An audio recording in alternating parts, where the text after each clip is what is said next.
ไม้เป่าสาวทั้งหลายเขาฟ้อนรำเป็นคู่ส่วนตัวน้องเอ๋ยยังอยู่ส่วนตัวน้องเอ๋ยยังอยู่ยังบ่ทันมีคู่จะมาฟ้อนรำ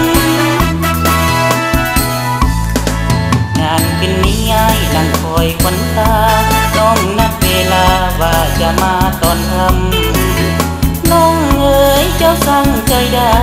ำน้องเอ๋ยเจ้าสั่งใจดำคอยเทหัวค่ำจนป่านนี้ยังบ่มา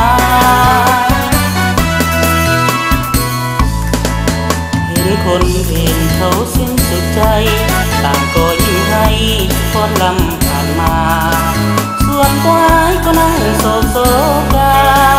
ส่วนควายก็นั่งโศกโศกาหน่อยวาสนา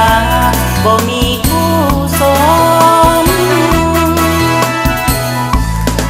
งานคืนนี้หากมีหญิงผู้ใดฟังในหัวใจอายจะขอจองเป็นคู่ฮักผู้ควงพวงมาลัย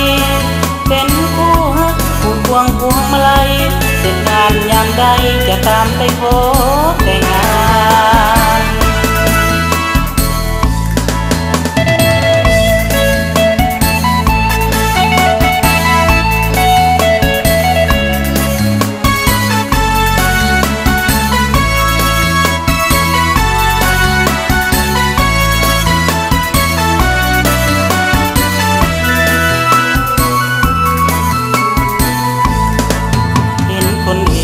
เขาสิ้นสุดใจ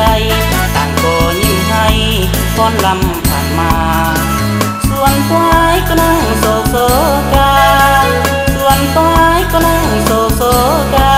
หน่อยวาสนาบ่มีคู่สมงานคืนนี้หากมีหญิงผู้ใดวางในหัวใจอายจะขอจับจองเป็นคู่ฮักผู้ควงพวงมาลัยเป็นคู่ฮักผู้ควงพวงมาลัยเสร็จงานยามใดจะตามไปขอ